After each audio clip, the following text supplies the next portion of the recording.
Nabila Benatia et Thomas Vergara ont une fois de plus fait l'objet d'un article dans le magazine Public. Le couple aurait été victime du grand banditisme d'après les informations du magazine. Nabila Benatia fait de nouveau parler d'elle dans le magazine Public, édition du 7 janvier 2022. Mais cette fois, ce ne sont pas les rumeurs d'une deuxième grossesse qui sont évoquées. D'après les informations de nos confrères, l'épouse de Thomas Vergara aurait eu affaire à des figures du grand banditisme français. Les faits se seraient déroulés un an avant la fameuse affaire du coup de couteau. En 2013, Nabila Benatia est à Miami dans le cadre du tournage de l'émission de télé-réalité Les Anges. Saison durant laquelle elle a rencontré celui avec qui elle a eu Milan, 2 ans, et où elle a prononcé son fameux nom Mesaloquois. Mais ce serait aussi la saison au cours de laquelle elle aurait insulté une passante avant de se battre avec elle. Selon certaines sources, la brunette de 29 ans était fortement alcoolisée au moment des faits, raconte le magazine. La victime lui aurait fait savoir qu'elle faisait partie de la famille Ornec, dont les 3 frères Marc, dit Le Forain, Mario, alias Eddie Mitchell, et Jean-Claude, dit Loun, sont connus pour des faits de grand banditisme.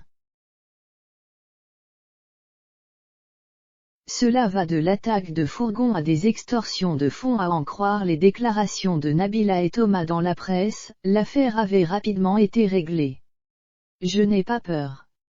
Ni d'elle, ni des frères Trucmuche qu'elle cite. Je ne sais pas qui c'est, mais ça me fait penser à des sorciers vaudous. Je n'ai pas eu de nouvelles d'eux non plus, avait expliqué la jeune femme à Closer en août 2013. De son côté, son cher et tendre avait confié à Public à l'époque, Nabila a pris l'initiative d'appeler les frères Ornec pour mettre les choses au clair. Cela s'est super bien passé, car la nana n'est pas de leur famille en fait. La meuf a voulu se faire mousser. Du coup le jeu s'est calmé. On doit même aller prendre un verre ensemble à notre retour. Pourtant selon une source judiciaire qui aurait suivi le dossier, cela se serait passé autrement. Ils sont venus chez elle à l'époque à Paris. Ils lui ont dit qu'ils n'appréciaient pas du tout qu'elle utilise leur nom et qu'elle dise qu'elle les connaissait, a-t-elle confié. Une histoire racontée dans l'enquête Les Derniers Seigneurs de Paris. Leurs auteurs Michel Marie, Frédéric Ploquin évoquent un terrain d'entente concernant une virée à Disneyland pour toute la famille. Une version confirmée par une source à Public.